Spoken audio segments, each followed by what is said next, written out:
नमस्कार, आप देख रहे हैं बिस्तक। मैं रजत देवगन।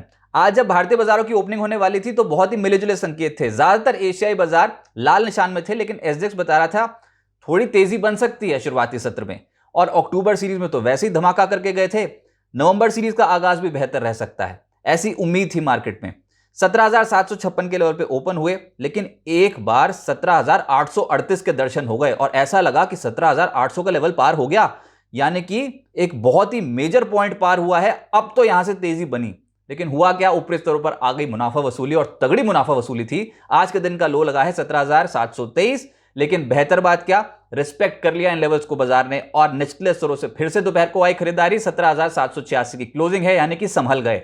बहुत बड़ी तेजी तो बनी नहीं, लेकिन चलो सरेंडर नहीं किया, यह बहुत ही बढ़िया बात थी। 49 पॉइंट्स के गेन के साथ निफ्टी की क्लोजिंग हुई है। 308 अंक गिरा है निफ्टी बैंक और सेंसेक्स 203 अंकों की बढ़त के साथ बंद हुआ है। तो कह सकते हैं बिखरा हुआ बाजार था, लेकिन एडवांस डिक्लाइंस देखोगे तो एडवांसेस के फेवर में ज्यादा स्टॉक्स थे। जैसे कि 30 स्टॉक्स निफ्टी के बड़े हैं, 19 में गिरावट देखने को मिली है और एक बिना बदलाव के आज बंद हुआ है। जो चढ़ा वो था आज का करिश्मा, वो था मारुति सुजुकी। 5.5% से ज्यादा की दौड़ लगा गया, नतीजे बाजार को बेहद ही पसंद आया। उसके बाद तो क्या वन वे ट्रैक पे चला है। इंट्राडे में देखोगे तो जाते जाते दिन की ऊंचाइयों को छूता हुआ बंद हुआ है। कमाल कर दिया स्टॉक ने। रिलायंस इंडस्ट्रीज दूसरा स्टॉक था, बाजार को सबसे ज्यादा सहारा तो आज रिलायंस नहीं दिया। तो कह सकते हैं आज रिलायंस और मारुति ना चलते ना तो बाजार की हालत कुछ और होती, लेकिन ये दो स्टॉक्स आज बचा गए बाजार को। 3% चढ़ गया रिलायंस आज। इसके अलावा अपोलो हॉस्पिटल 3% चढ़ा है। एनटीपीसी, हीरो मोटोकॉर्प जैसे स्टॉक्स में तेजी देखने को मिली। जो नहीं चले वो थे टेक महिंद्रा 2.5% टूटा है, टाटा स्टील 2.5% टूटा है। निफ्टी पे आज सन फार्मा, ग्रासिम, डिविस लैब्स, यहां पर आज दबाव देखने को मिला। अच्छा, सेक्टर स्पेसिफिक आज सबसे ज्यादा कमजोरी दिख रही थी मेटल स्टॉक्स में।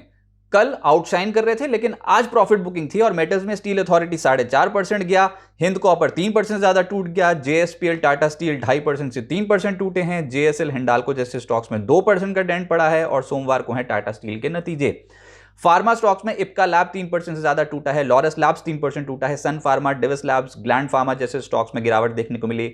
आईटी संभल नहीं पा रहे थे आज stocks. Persistent, Coforge, Tech Mahindra, L&T Infotech, L&T technology services, ये तमाम स्टॉक्स 1.5% से 4% साफ हो गए। जो चढ़े उसमें था ऑटो, आज फ्लेवर था ऑटो। मारुति सुजुकी के नतीजों के बाद मूड माहौल सुधरता हुआ देखा है हमने इस सेक्टर में। बॉश 2% ज्यादा चढ़ा है, एमआरएफ 2% चढ़ा, हीरो मोटोकॉर्प, एमएनएम, बजाज ऑटो 1.5% चढ़ते हुए नजर आए। और एक तबका था एनर्जी, जिसमें रिलायंस तो लीड कर ही रहा था, इसके अलावा गेल निचले स्तर से पलटता देखा। एनटीपीसी, पावर ग्रिड, ओएनजीसी जैसे स्टॉक्स में तेजी देखने को मिली। इनफैक्ट जब बाजार शुरू हुआ था ना, तो ये पीएसयू स्टॉक, सरकारी कंपनियां एकदम से एक्टिव थीं और अच्छी खरीदारी हमने आज सरकारी कंपनियों में आती देखी है। वायदा कारोबार जहां पर बड़े सौदे होते हैं, आपको मारुति सुजुकी दिखेगा पहले पायदान पे। आज स्टॉक में एक्शन बहुत तेज था, नतीजों का इंपैक्ट। मैक्स फाइनेंशियल 3.5% चढ़ा है, पीएफसी, आरएसी 3.5% चढ़े हैं और कमेंस 3.5% चढ़ा वायदा कारोबार पे। जो नहीं चले उसमें था बलरामपुर चीनी, नहीं चले नहीं, गिर गए, 6.5% टूट गया ये स्टॉक। एसबीआई कार्ड नतीजों के बाद 5.5% टूटा। टाटा केमिकल नतीजे दमदार, धमाकेदार, लेकिन स्टॉक में आई मुनाफा वसूली, 4.25% टूट गया। स्टील अथॉरिटी 4% ज्यादा टूटा है और परसिस्टेंट भी 4% टूटता हुआ नजर आया। ऐसे माहौल में जहां पर इंडेक्स तो एक स्टैग्नेंट मूव दिखा रहा है, लेकिन कुछ स्टॉक्स तेज हुए हैं। और मिड कैप कैटेगरी में आज नंबर आया इन्फीबीम का, यह स्टॉक चढ़ा 20%। आरबीआई से पेमेंट एग्रीगेटर लाइसेंस मिला है कंपनी को, उसका एक बहुत पॉजिटिव इंपैक्ट आते देखा। जुबिलेंट फार्मोवा चढ़ गया 6% से ज्यादा, जीनस पार 6.5%, एजिस केमिकल लगभग 6% चढ़ता हुआ देखा। इसके अलावा किरी इंडस्ट्रीज 6% चढ़ा है। धानुका में खबर यह थी कि धानुका एग्री का बोर्ड 1 नवंबर को बायबैक पर विचार करेगा, इसलिए स्टॉक में तेजी बन गई। सन फार्मा एडवांस 5% चढ़ा। गोकुलदास एक्सपोर्ट्स, धानी और नारायण हृदयालय, ये कुछ ऐसे स्टॉक्स थे जहां पर 4% से 5% की तेजी बनती हुई नजर आई। अगले हफ्ते प्राइमरी मार्केट में हलचल ज्यादा रहेगी। 4,700 करोड़ रुपए के आईपीओ आने हैं और सिलसिलेवार तरीके से देखिए आप, यह आपकी स्क्रीन पे 31 अक्टूबर को डीसीएक्स सिस्टम्स का आईपीओ खुल रहा है, 500 करोड़ रुपए का इशू साइज है। 1 नवंबर को फ्यूजन माइक्रो फाइनेंस दस्तक देगा बाजार पे और 1,100 करोड़ के आसपास का ये आईपीओ है। इसके अलावा 3 नवंबर को ग्लोबल हेल्थ लिमिटेड का आईपीओ बाजार पर दस्तक देगा। और ये बता दें आपको, ग्लोबल हेल्थ लिमिटेड जो है वो मेदांता हॉस्पिटल्स संभालती है, उसको ऑपरेशन उसके संभालती है। तो 2,205 करोड़ रुपए का ये इशू साइज है। 3 नवंबर को बीकाजी फूड्स इंटरनेशनल 900 करोड़ रुपए का इशू साइज है इस आईपीओ का, ये दस्तक देने जा रहा है बाजार को। तो 4 आईपीओ खुल रहे हैं जिन पे नजर रहेगी।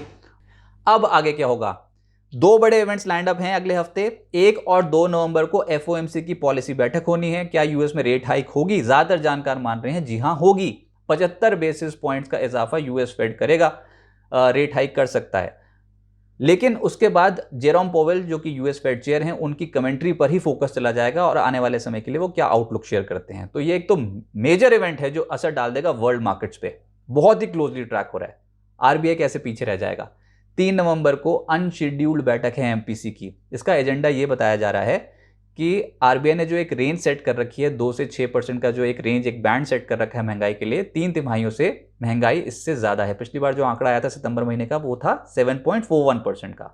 तो आखिर ये महंगाई इतनी ज्यादा क्यों बनी हुई है, इसको आरबीआई को, सरकार को समझाना है और आने वाले समय के लिए आउटलुक देना है। तो ये तो दो बड़े इवेंट्स हैं जो बाजार पे बहुत क्लोजली ट्रैक हो रहे हैं। इसी के कारण आप देख रहे हो ट्रेडर्स थोड़े कॉशियस हैं हायर लेवल पे।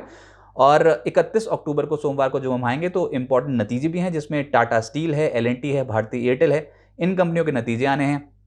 टेक्निकली 17,800 17,900 के लेवल पे अड़चन आ रही है, रेजिस्टेंस यहीं बन रहा है बार बार।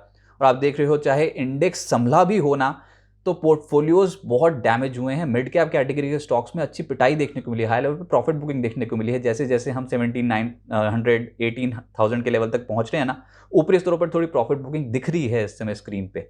17,630 के ऊपर रहे तो बुल्स का दबदबा, जोश कायम रहेगा। लेकिन अभी फिलहाल आप यही समझ के चलिए कि 17,900 एक स्टिफ रेजिस्टेंस इंडियन मार्केट्स के लिए है और अगला हफ्ता बहुत ही क्रूशियल रहने वाला है।